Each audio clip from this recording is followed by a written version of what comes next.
salawat sudah banyak yang mengerti. Mungkin salawat nariyahan, mungkin salawat munjiat, dan salawat-salawat yang lain. Salawat dengan ayatnya yang sangat terkenal, sangat populer, innallaha wa malaikatahu yusalluna 'alan nabi ya ayyuhalladzina amanu sallu alaihi wa sallimu taslima. Ditafsirkan oleh Ibnu Hajar Qadil Iyad dalam kitabnya Asy-Syifa yang dikumpulkan oleh Sayyidi Syekh Muhammad Yusuf atau Sayyid Yusuf An-Nabhani di dalam kitab Sa'adatud Darain, diterangkan oleh Ibnu Hajar Al-Haytami Al-Asqalani dan Syekhul Islam Imamun As-Subki dan Abu Bakar Jalaluddin As-Suyuti, tokoh-tokoh yang sangat ma'ruf, menafsirkan innallaha wa malaikatahu yusalluna 'alan nabi. Salawatnya Allah kepada baginda Nabi khususiyah, berbeda salawatnya Allah Ta'ala yang diberikan kepada nabi-nabi terdahulu sebelum Nabi kita Sayyidina Maulana Muhammad sallallahu alaihi wasallam. Kalau sholawat yang diberikan kepada para anbiya rahmatan mutlak, tapi yang diberikan kepada baginda Nabi maknanya salatullahu alaihi sallallahu alaihi wasallam salatan rahmatan makrunatan bita'zim. Berbeda sekali. Salawatnya Allah Ta'ala yang diberikan kepada baginda Nabi mengagungkan satu kehormatan yang luar biasa diberikan kepada baginda Nabi sallallahu alaihi wasallam. Lautan rahmat yang tiada bertepian,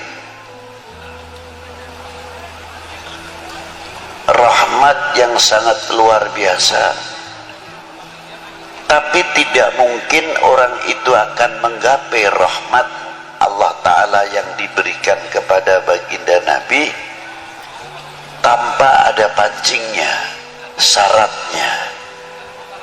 Syaratnya apa? Dengan sholawat lagi. Jadi kalau kita membaca selawat kepada baginda Nabi, yang untung itu bukan baginda Nabi, yang untung sebetulnya kita. Itu diantaranya. Jadi jangan bangga, jangan salah faham seolah-olah kita bisa mendoakan baginda Nabi. Tidak, dengan salawat itu justru mendapatkan doa baginda Nabi sallallahu alaihi wasallam. Buktinya apa? Di makam baginda Nabi sallallahu alaihi wasallam itu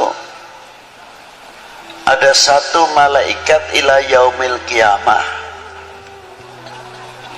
yang menunggu makamnya Rasulullah, setiap hari menerima sholawatnya umatnya, disampaikan kepada Rasulullah. Yang hebat itu tidak pribadinya saja. Malaikat cara menyampaikan kepada baginda Nabi disebutkan orang tuanya. Ini sholawatnya fulan bin fulan ya Rasulullah kepadamu.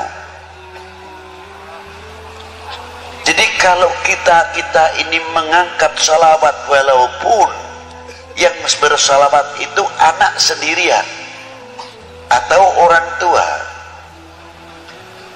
aliasnya mengangkat kedua orang tuanya di hadapan baginda Nabi sallallahu alaihi wasallam dan mendapatkan rahmat. Yang mendapatkan rahmat bukan si pembaca salawat saja, tapi kedua kedua orang tuanya karena disebut oleh malaikat tadi salawatnya fulan bin fulan ya Rasulullah.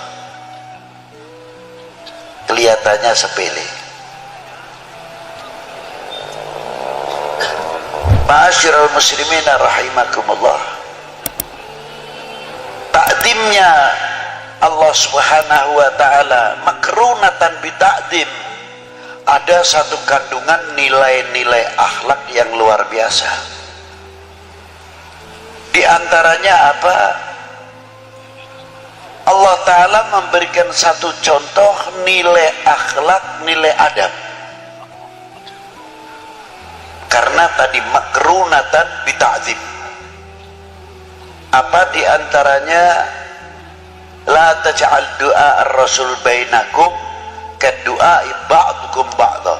Jangan engkau memanggil kepada kekasihku ini sebagaimana engkau memanggil sesamamu. Allah Ta'ala tidak pernah memanggil dengan kalimatun nida ya Muhammad atau ya Ahmad.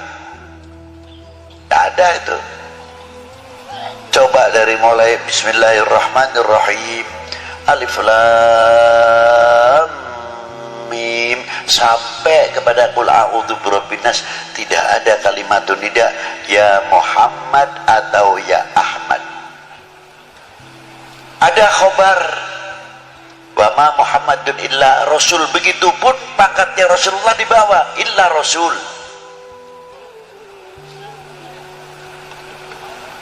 Ada akhir suratul Fatah Muhammadur Rasulullah walladzina ma'ahu asyidda'u 'alal kuffar ruhama bainahum tarahum ruk'an sujadan yabtaghuna fadlan minallahi wa ridwana. Disebut juga Muhammadur Rasulullah, pangkatnya di bawah. Ini khobar, bukan nida ya Muhammad, tidak.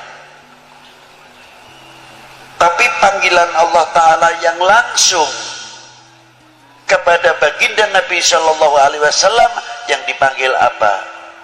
Yasin, Toha, ya ayuhan Nabi, ya ayuhan Rasul, ya Mudaththir, ya Muzammil, dan lain sebagainya, kebesaran-kebesaran asma'un Nabi Shallallahu Alaihi Wasallam.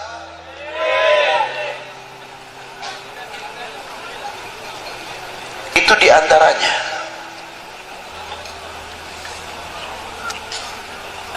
Maka kita dididik oleh Allah Ta'ala, jangankan kepada baginda Nabi Shallallahu Alaihi Wasallam, yang kepada kita sendiri, bagaimana cara menghormati antara sesama kita.